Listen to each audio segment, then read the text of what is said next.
Ramdam na sa Cavite ang oil spill na mula sa Bataan. Ang mga mangingisda, magkasunod na kalbaryo ang sinapit mula pa noong super bagyong Karina. Yan ang pampagising na balita ni Gerard de la Peña.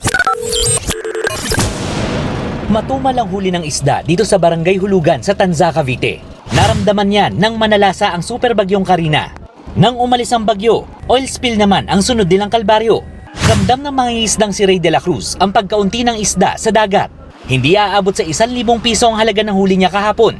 Pakiramdam niya, nabulabog ang mga isda dahil sa oil spill mula sa lumubog na oil tanker sa Limay, Bataan. Langis yan eh. Ang isda tuloy, kung saan na lumalayo. Sabihin, imbis na dito lang sa malapit namin huhulihin, hinahanap pa namin kung saan. Nagpupunta kami hanggang dambar ko na yan, hanggang sa may corridor na yun.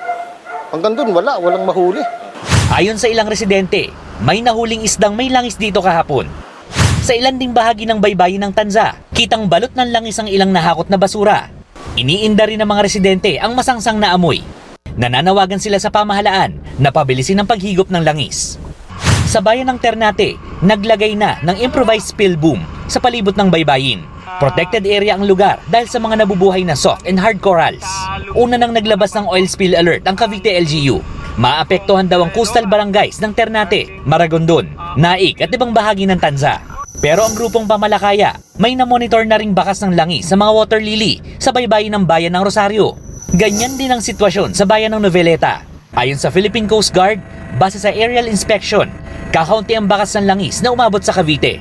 Siguro nanggaling yon sa mga unang lumabas na those which are part of the initial oil spill in the earlier days.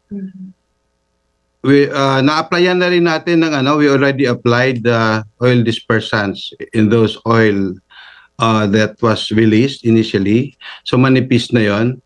May nakita ring bakas ng langis sa bahagi ng baybayin sa Bulacan. Ayon sa Bureau of Fisheries and Aquatic Resources o BFAR, kontrolado ang pagtaas ng langis. Nasarahan na yung mga valves nung lumubog na barko, yung tangke nito, at within the day magsisimula na yung pag-siphon nung mga oil. Nakadepende raw sa mga lokal na pamahalaan kung magdedeklara ng fishing ban dahil sa oil spill. Sa tansya, aabot sa 351 million pesos ang halaga ng nawalang kita mula sa 46,000 na mangingisda.